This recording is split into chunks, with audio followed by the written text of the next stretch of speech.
Alô, amigos do Instituto Espírita de Educação. Um bom sábado para todos vocês.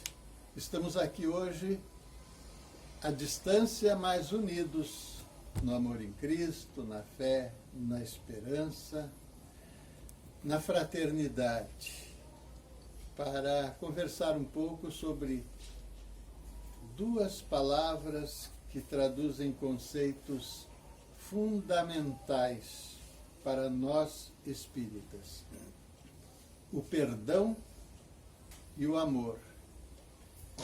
E eu quero hoje começar pelo fim. Quero começar com uma leitura da coletânea de preces espíritas que tem no final do Evangelho segundo o Espiritismo, que começa com um prefácio do Allan Kardec. É a prece pelos nossos inimigos e pelos que nos querem mal. Prefácio de Allan Kardec. Jesus disse: amai os vossos inimigos. Esta máxima é o sublime da caridade cristã, mas enunciando-a, não pretendeu Jesus preceituar que devamos ter para com os nossos inimigos o carinho dispensado aos amigos. Por aquelas palavras, ele nos recomenda o esquecimento das ofensas, que lhe perdoemos o mal que nos façam, que lhes paguemos com o bem esse mal. Além do merecimento que aos olhos de Deus resulta de semelhante proceder, ele equivale a mostrar aos homens em que consiste a verdadeira superioridade. E aí então, vamos à prece.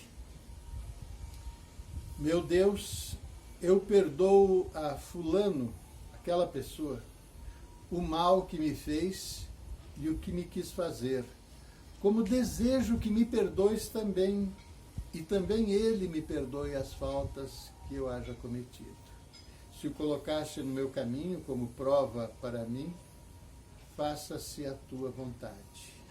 Livra-me, ó meu Deus, da ideia de o maldizer e de todo desejo malévolo contra ele. Faze que jamais me alegre com as desgraças que lhe cheguem, nem me desgoste com os bens que lhe poderão ser concedidos, a fim de não macular a minha alma por pensamentos indignos de um cristão. Possa a tua bondade, Senhor, estendendo-se sobre ele, induzi-lo a alimentar melhores sentimentos para comigo.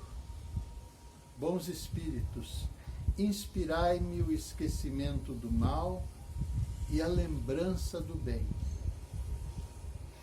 Que nem o ódio, nem o rancor, nem o desejo de lhe retribuir o mal com outro mal me entrem no coração, porquanto o ódio e a vingança só são próprios dos espíritos maus, encarnados e desencarnados. Portanto, pronto esteja eu, ao contrário, a lhe estender a mão fraterna, a lhe pagar o mal com o bem e auxiliá-lo se estiver ao meu alcance. Desejo, para experimentar a sinceridade do que digo, que ocasião se me apresente de lhe ser útil, mas, sobretudo, ó meu Deus, preserva-me de fazê-lo por orgulho ou ostentação, abatendo-o com uma generosidade humilhante, o que me acarretaria a perda do fruto da minha ação, pois nesse caso eu mereceria me fossem aplicadas estas palavras do Cristo: já recebeste a tua recompensa. Então, essa prece, com esse comentário inicial do Allan Kardec, resume tudo o que eu tenho a dizer para vocês hoje a respeito do perdão e do amor.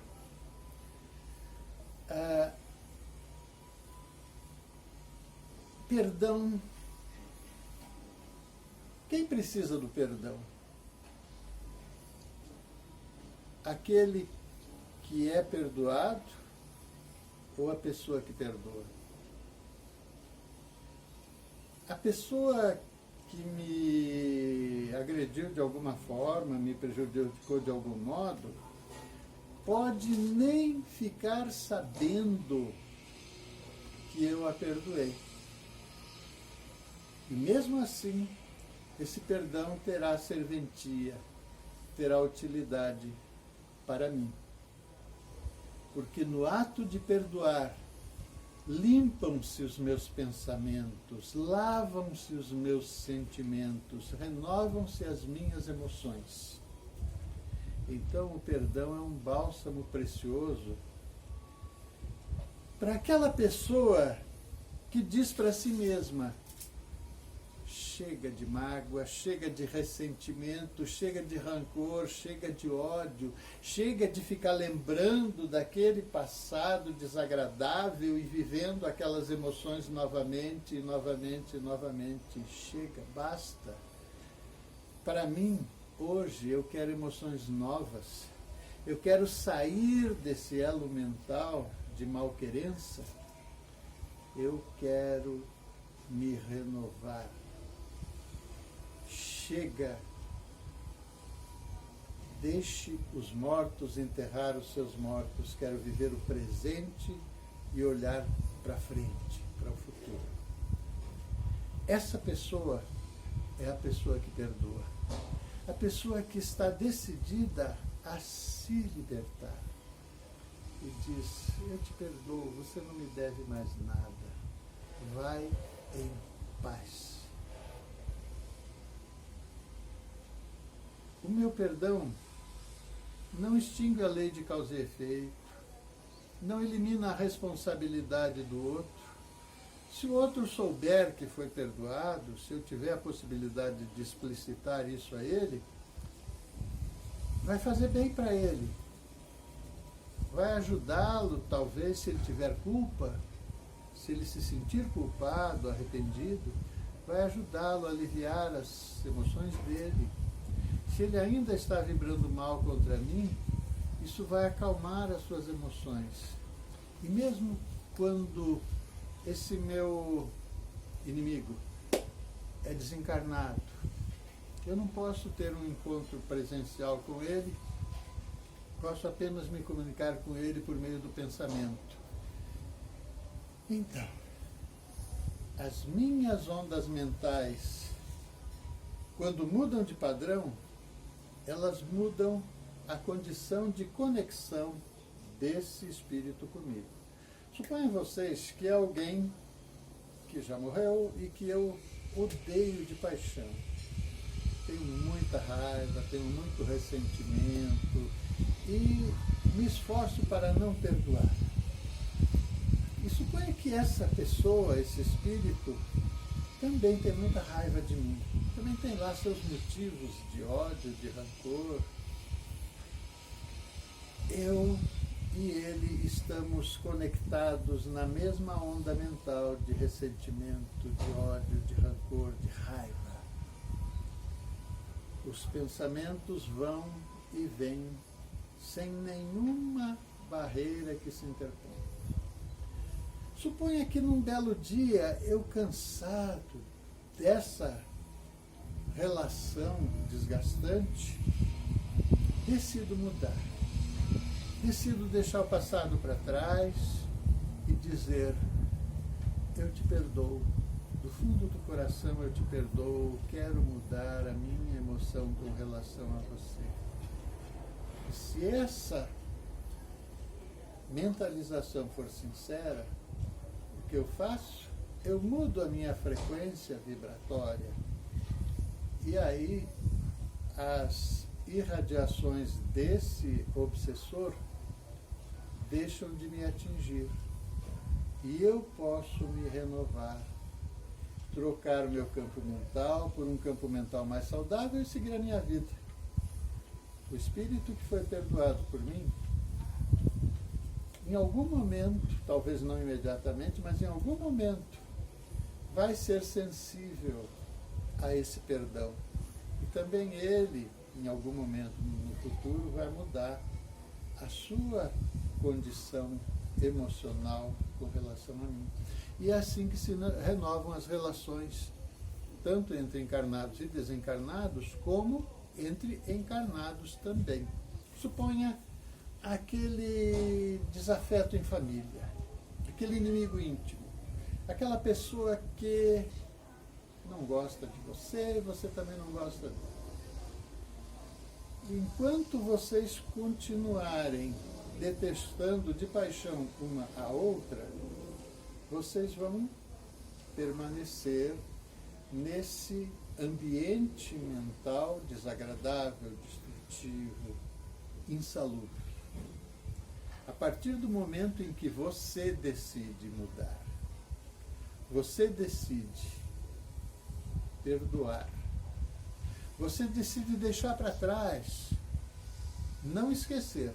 Esquecer é amnésia. Perdão é outra coisa. Perdão é passar a emitir para aquela pessoa vibrações de teor mais favorável. Desejar o bem para essa pessoa, em vez de desejar que ela seja mal sucedida, fracassada, desgraçada, que ela sofra. Desejar que ela se dê bem na vida. Por que não? E aí entra um conselho de Jesus: amai os vossos inimigos. E lá no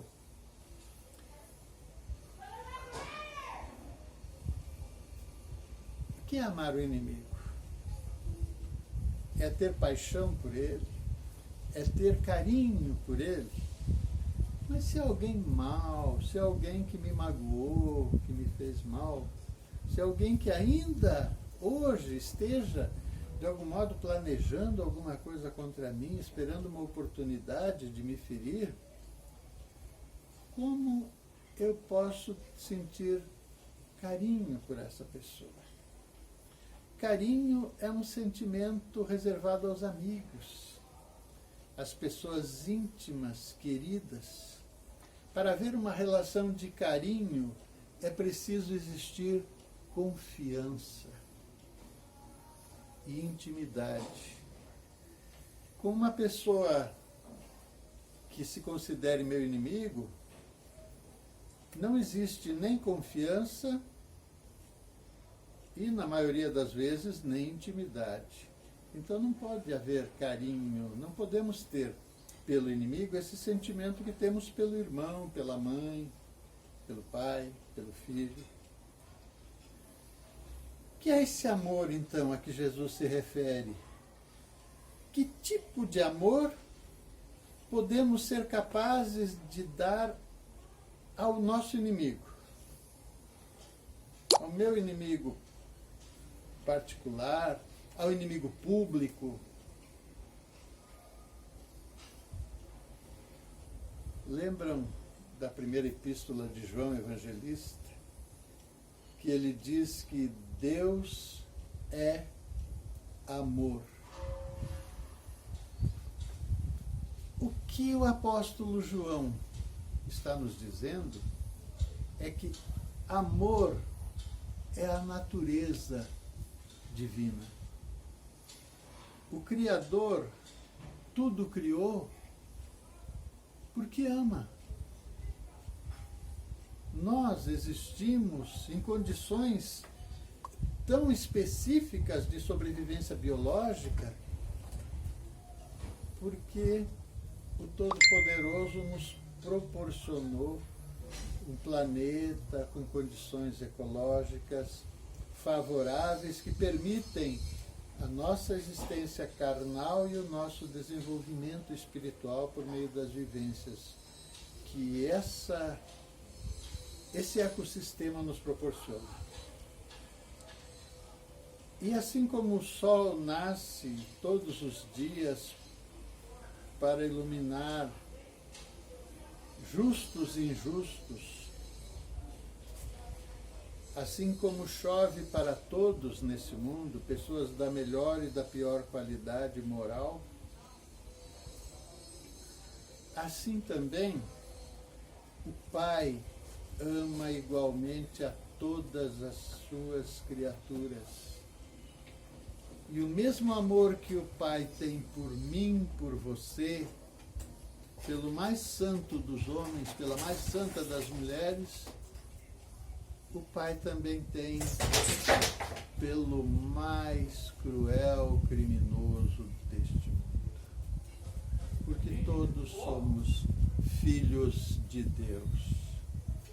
Todos somos igualmente amados pelo Pai amoroso que nos criou e nos destinou todos e cada um à perfeição pelo caminho do aprimoramento pessoal, pelas vivências individuais e pela convivência educativa. Então, o amor a que Jesus se refere, o amor que se pode dar aos inimigos, é esse amor universal, mais amplo, mais abrangente, sem fronteiras, sem divisas, sem reservas. É o amor pelos amigos, pelos inimigos, o amor universal por todas as criaturas. O que é amar o inimigo, então? Está lá na prece que nós lemos no início.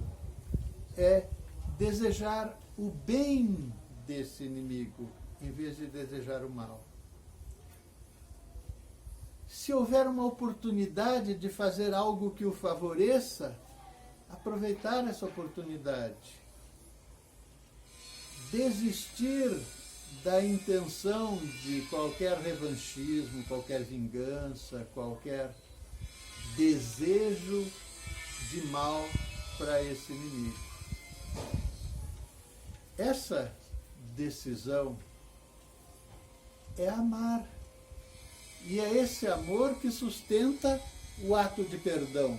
Porque o perdão é destinado para uma pessoa que precisa ser perdoada. Ou seja, ninguém perdoa o santo. Ninguém precisa perdoar alguém que fez tudo certinho. Quem precisa ser perdoado é alguém que errou. Que pisou no tomate, que viajou na maionese, que fez pequenas ou grandes bobagens. Uma outra coisa, no livro Céu e Inferno, Allan Kardec comenta sobre o Pai Nosso. Na oração do Pai Nosso, Jesus nos ensina a dizer: perdoai-nos, Senhor, as nossas faltas, assim como nós perdoamos aos nossos devedores. Claro? Perdoa as nossas dívidas, assim como nós perdoamos. Assim como nós perdoamos. O que eu estou dizendo aqui, que Jesus me ensinou a dizer? Diretamente, aos apóstolos. Eu estou pedindo que Deus dê a mim, pelas minhas faltas, o mesmo tipo de perdão que eu dou a quem faltou comigo. Ou seja, se eu condeno, por favor, Pai, que eu seja condenado. Se eu efetivamente perdoei e dei remissão da culpa, então, Pai, por favor, eu também peço que as minhas culpas sejam remidas. Aí continua o comentário do Kardec. Esse perdão é incondicional?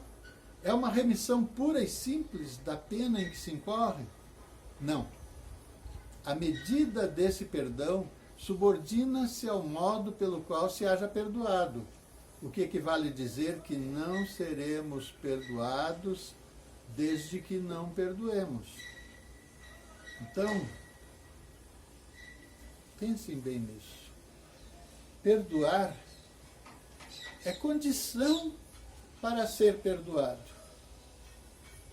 E quem de nós não precisa do perdão para algumas coisas que fizemos no passado. Talvez hoje mesmo, ontem, talvez 10 anos, 20 anos atrás, talvez na encarnação passada. Então, se queremos o perdão, se queremos deixar o passado para trás, deixar os mortos enterrar os seus mortos e cuidar de construir o nosso futuro com base nas nossas ações de hoje, vamos perdoar. Uma quadrinha que eu recebi por psicografia de um espírito que não se identificou, diz assim: a chave do perdão liberta o coração. Quem condena fica preso na própria condenação. E não é isso mesmo? Se a pessoa não perdoa, a pessoa fica vivendo aquelas emoções pútridas, insalubres. Quando ela perdoa, diz: ai, chega, não quero mais essas emoções para mim. E o ambiente emocional se renova e o coração se abre para novas vivências e experiências saudáveis. Um comentário do meu orientador espiritual, irmão Jardim, meu guia espiritual, diz assim: porque é fácil reaprender a amar alguém por quem um dia já sentimos amor. Dissolver o ódio é mais fácil quando se utiliza o amor, solvente universal. Eu acho linda essa expressão, de que o amor é um solvente universal que dissolve todas as cristalizações de rancor, de ódio, de ressentimento, de mágoa, de ciúmes, de abandono. O amor dissolve isso. E as maiores dores emocionais que nós temos, as maiores mágoas, frequentemente estão relacionadas a pessoas que nós muito amamos. Porque alguma coisa que alguém indiferente para você, algum desconhecido te faça, pode te machucar, mas aquela mágoa mais profunda, guardada, ressentida, ela só pode ser provocada por alguém que a gente ama e que a reversão de expectativa é que fere, magoa. E aí é que encontramos a chave para reaprender a amar alguém. É mais fácil amar alguém que a gente já amou, desde que a gente perdoe. Então, a primeira coisa é perdoar. A partir do perdão, é possível amar novamente, mesmo que não seja possível estar perto, mesmo que tenha que ser à distância, mas a qualidade das emoções, dos pensamentos emitidos, vai estabelecer a conexão num padrão mental, emocional mais elevado, mais saudável. Mas eu disse que o Evangelho segundo o Espiritismo tem 3 capítulos destinados exclusivamente ao amor e ao perdão. Vamos lá. Capítulo 10. Bem-aventurados os misericordiosos. Itens. Perdoai para que Deus vos perdoe, Pai Nosso. Reconciliação com os adversários. O sacrifício mais agradável a Deus. O argueiro e a trave no olho. Não julgueis para não serdes julgados, atire a primeira pedra aquele que estiver sem pecado.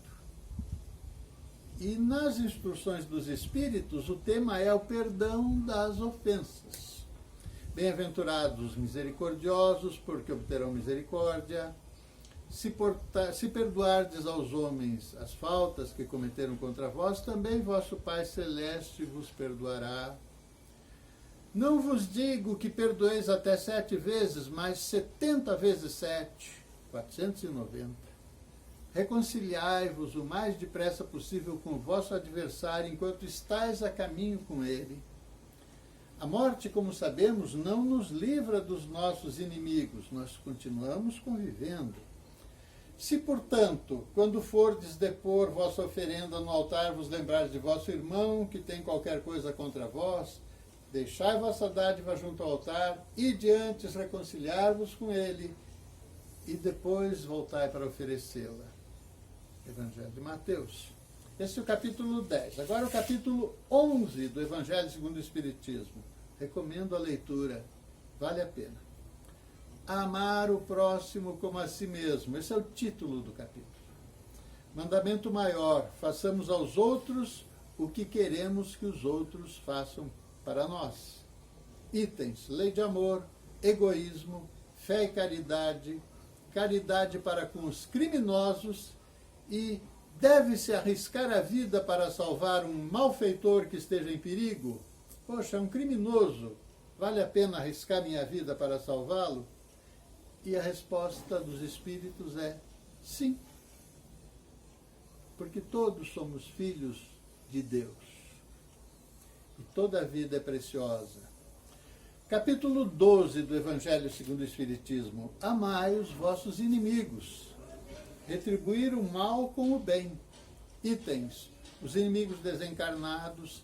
Se alguém vos bater na face direita, apresentai-lhe também a esquerda. A vingança, o ódio, o duelo. E o assunto perpassa o livro inteiro, na verdade. Vejam o capítulo 17 do Evangelho segundo o Espiritismo. Sede perfeitos. E o primeiro característico de perfeição que é citado. Amai os vossos inimigos, fazei o bem aos que vos odeiam e orai pelos que vos perseguem e caluniam. Porque se somente amardes aos que vos amam, que recompensa tereis? Não fazem assim também os publicanos, etc, etc, etc. Então, se queremos nos aprimorar espiritualmente, precisamos aprender a amar. E para aprender a amar, precisamos aprender a amar a todos, inclusive criminosos, malfeitores, as outras classes sociais, etc, etc, etc. Mesmo aqueles que nós consideramos os mais errados, precisamos aprender a amá-los e, para isso, precisamos exercitar o perdão. Perdão pessoal, perdão social, que é o que vai tornar saudável a sociedade. Na introdução de O Livro dos Espíritos, diz Allan Kardec, a moral dos espíritos superiores se resume, como a do Cristo, nesta máxima evangélica: fazer aos outros o que quereríamos que os outros nos fizessem, isto é, fazer o bem e não o mal. Neste princípio encontra o homem uma regra universal de proceder mesmo para suas menores ações. Então, quando a gente erra, a gente quer ser perdoado. Portanto, se o outro errou, precisamos aprender a perdoá-lo também. E aí tem um comentário de Allan Kardec para a questão 980 do Livro dos Espíritos. Diz assim: porque na natureza tudo é amor. O egoísmo é que mata o amor. Então, dilatar a nossa capacidade de amar significa fazermos um esforço para abrir mão do nosso egoísmo. Conversando sobre esse assunto com a Ione, minha esposa, Ione Prado, talvez alguns conheçam, porque ela também faz palestras no Instituto, e ela disse uma frase que me marcou profundamente. O amor é cura. Perdão é o instrumento. Ou seja, o estado saudável do ser humano é o estado de amor. Se queremos nos curar fisicamente, emocionalmente, espiritualmente, precisamos exercitar o amor. E qual o instrumento que temos mais à mão para aumentar a nossa capacidade de amar? O perdão. O amor é cura, perdão é instrumento. Pensem nisso, leiam os trechos, capítulos do Evangelho segundo o Espiritismo e lembrem, nesse período de recolhimento forçado, vamos amar nossos familiares, as pessoas que estão em recolhimento conosco. Vamos tornar essa convivência uma oportunidade de renovar emoções, de limpar sentimentos, de mútuo perdão, de ser mais compreensivos. E já que não podemos ir ao centro espírita nesses dias, vamos praticar o Evangelho no lar.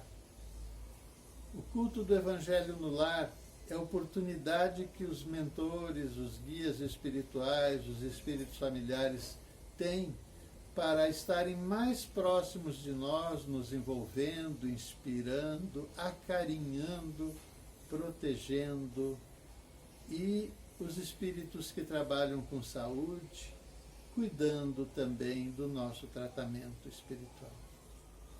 Que Deus nos abençoe a todos. Saúde para você.